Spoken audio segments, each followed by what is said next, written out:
ಹೀಗೆ ಮುಖ್ಯಮಂತ್ರಿಗಳು ಉಪಮುಖ್ಯಮಂತ್ರಿಗಳು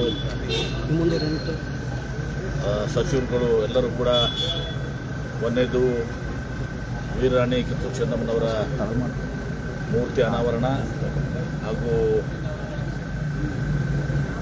ಕೇಂದ್ರ ಬಸ್ ನಿಲ್ದಾಣಕ್ಕೆ ವೀರರಾಣಿ ಕಿತ್ತೂರು ಚೆನ್ನಮ್ಮ ಬಸ್ ನಿಲ್ದಾಣ ನಾಮಕರಣ, ತದನಂತರ ಅದ್ರ ಜೊತೆಗೆ ಅನೇಕ ಕಾರ್ಯಕ್ರಮ ವೆಲೋಡ್ರೋಮು ಮತ್ತು ಇನ್ನಿತರ ಕಾರ್ಯಕ್ರಮಗಳನ್ನ ಕೂಡ ಇವತ್ತು ದಿವಸ ಸರ್ಕಾರಿ ಕಾರ್ಯಕ್ರಮಗಳನ್ನು ಕೂಡ ದಿವಸ ಹಮ್ಮಿಕೊಂಡಿದ್ದೀವಿ. ಅವೆಲ್ಲವನ್ನು ಕೂಡ ಅಲ್ಲಿ ಉದ್ಘಾಟನೆ ಮಾಡಿ ಬಂದು ಮೂರ್ತಿಯನ್ನು ಅಳವಡಿಸಿ ವೆಲೋಡ್ರೋಮ್ಗೆ ಹೋಗಿ ಬಂದು ಮುಂದೆ ದರ್ಬಾರ್ ಹೈಸ್ಕೂಲ್ನಲ್ಲಿ ಒಂದು ಬೃಹತ್ ಸಭೆಯನ್ನು ಇವತ್ತು ಮುಖ್ಯಮಂತ್ರಿಗಳು, ಉಪಮುಖ್ಯಮಂತ್ರಿಗಳು, ಸಚಿವರು, ಎಲ್ಲರೂ ಶಾಸಕರು ಎಲ್ಲರೂ ಕೂಡಿ ವೀರರಾಣಿ ಕಿತ್ತೂರು ಚೆನ್ನಮ್ಮನವರ ಅಭಿಮಾನಿಗಳು ಕೂಡ ಎಲ್ಲರೂ ಕೂಡ ಭಾಗವಹಿಸ್ತಾರೆ. ಎಲ್ಲರೂ ಕೂಡ ಒಂದು ಕಾರ್ಯಕ್ರಮವನ್ನು ಒಂದು ವಿಜೃಂಭಣೆಯಿಂದ ಮಾಡ್ತಾ ಇದ್ದೀವಿ. ವೀರರಾಣಿ ಕಿತ್ತೂರು ಚೆನ್ನಮ್ಮನವರು ಇವತ್ತು ದೇಶದ ಸಲುವಾಗಿ ಬ್ರಿಟಿಷರ ವಿರುದ್ಧ ಹೋರಾಟ ಮಾಡಿದಂಥ ಒಬ್ಬ ದಿಟ್ಟ ನಮ್ಮ ಮಹಿಳೆ, ನಮ್ಮವರು.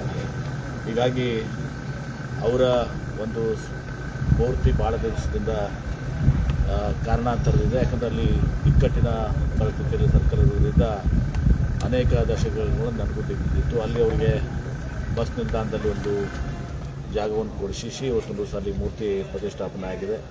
ಮತ್ತು ಆ ಬಸ್ ನಿಲ್ದಾಣಕ್ಕೆ ಅವರ ಮೂರ್ತಿ ಸ್ಥಾಪನೆ ಮಾಡಿದ್ಮೇಲೆ ಅವ್ರ ಹೆಸರಿಡೋದು ಯೋಗ್ಯ ಅಂತ ತಿಳ್ಕೊಂಡು ನಾನು ಒಂದು ದಿವಸ ಅದನ್ನು ಅವ್ರ ಹೆಸರನ್ನು ಕೂಡ ನಮ್ಮ ಇವರು ಸಚಿವರಾದಂಥ ರಾಮಲಿಂಗಾರೆಡ್ಡಿ ಅವರಿಗೆ, ಮುಖ್ಯಮಂತ್ರಿಗಳಿಗೆ ಹೆಸರನ್ನು ಕೂಡ ನಾವು ತಂದಿಟ್ಟಿದ್ದೀವಿ.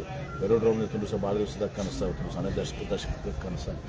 ವೆಲೋಡ್ರೋಮ್ ನಮ್ಮಲ್ಲಿ ವಿಜಯಪುರ, ಜಮಖಂಡಿ, ಬಾಗಲಕೋಟೆ ಮತ್ತು ಚಿಕ್ಕೋಡಿ ಈ ಭಾಗದಲ್ಲಿ ಸೈಕ್ಲಿಸ್ಟ್ ಇವತ್ತು ದಿವಸ ಅಂತಾರಾಷ್ಟ್ರೀಯ ಮಟ್ಟದಲ್ಲಿ, ರಾಷ್ಟ್ರೀಯ ಮಟ್ಟದಲ್ಲಿ ಇವತ್ತು ತಮ್ಮ ಸಾಧನೆಯನ್ನು ಮಾಡಿದ್ದಾರೆ.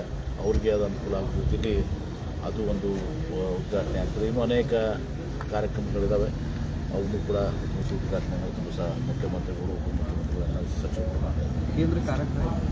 ಕೇಂದ್ರ ಕಾರಾಗೃಹಕ್ಕೆ ಇನ್ನೊಂದು ಸ್ವಲ್ಪ ಕೆಲಸ ಇದೆ, ಅದಕ್ಕೆ ಅದನ್ನು ಪ್ರೊಸೆಸ್ ಮಾಡಿದ್ದೀವಿ. ಒಂದು ಇಂಟೀರಿಯರ್ಸ್ಗೆ ಸ್ವಲ್ಪ ಇದು ಇದೆ, CC ಕ್ಯಾಮ್ರಾದ ಕೆಲಸ ಇದೆ. ಇನ್ನೊಂದು 15 ಕೋಟಿ ರೂಪಾಯಿ ಬೇಕಾಗ್ತದೆ. ಅದನ್ನು ಕೂಡ ನಾನೇ ಗೃಹ ಮಂತ್ರಿ ಇದ್ದಾಗ ಅದನ್ನು 100 ಕೋಟಿ ರೂಪಾಯಿ ದಿವಸ ಕೊಟ್ಟು ಅದನ್ನು ಕಾರಾಗೃಹ, ನಮ್ಮ ಹಳೆ ಕಾರಾಗೃಹ ಅಂತೇಳಿ ಅದನ್ನು ಮಾಡಿಸಿದ್ದೆ. ಇನ್ನೊಂದು 15 ಕೋಟಿ ಅನುದಾನ ಬೇಕಾಗಿದೆ, ಅದನ್ನು ಪ್ರೊಸೆಸ್ ಮಾಡ್ತಾಯಿದ್ದೀವಿ. ಅದನ್ನೊಂದು ಮತ್ತು ಮೈಸೂರು ಸ್ಯಾಂಡಲ್ಸ್ ಹೋಗ್ಕೊಂಡು ಅದು ಕೂಡ ಏನೋ ಪ್ರಗತಿಯಲ್ಲಿದೆ. ಇನ್ನೂ 3-4 ನೆಕ್ಸ್ಟ್ ಹಂತದಲ್ಲಿ ಮಾಡ್ತೀವಿ. ಈಗ ಪಂಚಮಸಾಲಿ ಸಮಾಜದ ಮುಖಂಡರು ಒಂದಷ್ಟು ವಿರೋಧ ವ್ಯಕ್ತಪಡಿಸಿದ್ದಾರೆ. ಮುಗಿದೋದ ಕತೆ. ಎಲ್ಲರೂ ಈಗ ಕೂಡಲ ಸಂಗಮ ಸ್ವಾಮಿಗಳು ಈಗಾಗಲೇ ಈಗ ಒಂದು ಸ್ಟೇಟ್ಮೆಂಟ್ ಮಾಡಿದ್ದಾರೆ. ಎಲ್ಲರೂ ಕೂಡಿ ಅದರಲ್ಲಿ ಯಾವುದೂ ಕೂಡ ಅದಕ್ಕೆ ಹೋರಾಟಕ್ಕೆ ಇದಕ್ಕೆ ಸಂಬಂಧ ಇಲ್ಲ. ಇವತ್ತು ಅವರ 2A ಹೋರಾಟ, ಇವತ್ತು ರಾಣಿ ಚೆನ್ನಮ್ಮನವರು ದೇಶದ ಆಸ್ತಿ. ಅದು ಯಾವುದೇ ಒಬ್ಬ ಸಮಾಜದಲ್ಲಿ ಹುಟ್ಟಿರ್ಬೋದು, ಹೆಮ್ಮೆ ಇರಬೇಕು ಆ ಸಮಾಜಕ್ಕೆ. ನಮ್ಮ ಸಮಾಜದಲ್ಲಿ ಹುಟ್ಟಿರೋಂಥ ಹೆಮ್ಮೆ ಇದೆ ಇವತ್ತು ದಿವಸ ಅವ್ರಿಗೆ. ಆದರೆ ಈ ವಿಚಾರದಲ್ಲಿ ಇವತ್ತು ದಿವಸ ಅದ್ಯಾವುದೂ ಕೂಡ ಇಲ್ಲಿ ಪ್ರಶ್ನೆ ಬರೋದಿಲ್ಲ. ಯಾಕಂದರೆ ವೀರರಾಣಿ ಕಿತ್ತೂರು ಚೆನ್ನಮ್ಮನವರು ದೇಶದ ಆಸ್ತಿ, ದೇಶದ ಸ್ವತಂತ್ರ ಸಲ ಹೋರಾಟ ಮಾಡಿದಂಥ, ನಮ್ಮ ಕನ್ನಡ ನೆಲದಲ್ಲಿ ಜನಿಸಿದಂಥ ಇವತ್ತು ಒಬ್ಬ ಶ್ರೇಷ್ಠ ಹೋರಾಟಗಾರ್ತಿ, ಶ್ರೇಷ್ಠ ಮಹಿಳೆ. ಹೀಗಾಗಿ ಅದು ಯಾವುದೂ ಕೂಡ ಗೊಂದಲ ಇಲ್ಲ. ಚೆನ್ನಮ್ಮನವರು ಜಂಬಿಗೆಯಲ್ಲಿ ಹುಟ್ಟಿದ್ದು ಅವ್ರ ತಾಯಿ. ಹೌದೌದು, ಎಲ್ಲರೂ ಕೂಡ ಅವರು ಕೂಡ ಎಲ್ಲರೂ ಕೂಡ ಇದು ಮಾಡ್ತಾ ಇದ್ದಾರೆ, ಅವ್ರು ಭಾಗವಹಿಸಿದ್ದಾರೆ. ಅವತ್ತು ನಾವು ದೇಶಮುಖ್ ಫ್ಯಾಮಿಲಿನೂ ಕೂಡ ಇವತ್ತು ಎಲ್ಲ ಮಾಡಿದ್ರೆ ಎಲ್ಲರೂ ಕೂಡಿ ಮಾಡ್ತಾ ಇರ್ತಾರೆ. ಇದರಲ್ಲೇನು ಯಾವುದೇ ಗೊಂದಲಗಳು ಇಲ್ಲ. ಸಿದ್ದರಾಮಯ್ಯ ಅವರು ಲಾಂಗೆಸ್ಟ್ ಟೆನ್ಯೂರ್ ಪಾಸ್ ಮಾಡಿದ್ದಾರೆ ದೇವರಾಜ್ ಅರಸು, ಅದ್ರ ಬಗ್ಗೆ ಅದೀಗ ಇವತ್ತು ಅದನ್ನು ಸನ್ಮಾನ ಮಾಡಿದ್ದಾರೆ. ಇವತ್ತು ದಿವಸ ದೇವರಾಜ್ ಅರಸು ಅವರು ಒಬ್ಬ ಹಿಂದುಳಿದ ನಾಯಕರು, ಶ್ರೇಷ್ಠ ನಾಯಕರು. ದೇವರಾಜ್ ಅರಸು ಅವರು ಈ ನಾಡಿಗೆ ಸೇವೆಯನ್ನು ಮಾಡಿದಂಥವರು, ನಮ್ಮೆಲ್ಲರ ಹೆಮ್ಮೆಯ ನಾಯಕರು. ಹೊತ್ತು ಅದೇ ರೀತಿ ಸಿದ್ದರಾಮಯ್ಯವರು ಇವತ್ತು ಅವ್ರಿಗೆ ಸರಿಸಮಾನವಾಗಿ ಇವತ್ತು ದಿವಸ ಅದಕ್ಕೆ ನಾಳೆ ಅದನ್ನು ಅವರು ಕೂಡ ಮೀರಿಸ್ತಾರೆ. ಅವ್ರದ್ದು ಒಂದು ವ್ಯಕ್ತಿತ್ವ, ಇವ್ರದ್ದು ಒಂದು ವ್ಯಕ್ತಿತ್ವ, ವಿಭಿನ್ನವಾದಂಥ ವ್ಯಕ್ತಿತ್ವ. ಸಿದ್ದರಾಮಯ್ಯನವರು ಕೂಡ ಒಂದು ಸೈದ್ಧಾಂತಿಕ ಹೋರಾಟವನ್ನು ಮಾಡ್ಕೊಂಡ್ಬಂದಂಥವ್ರು.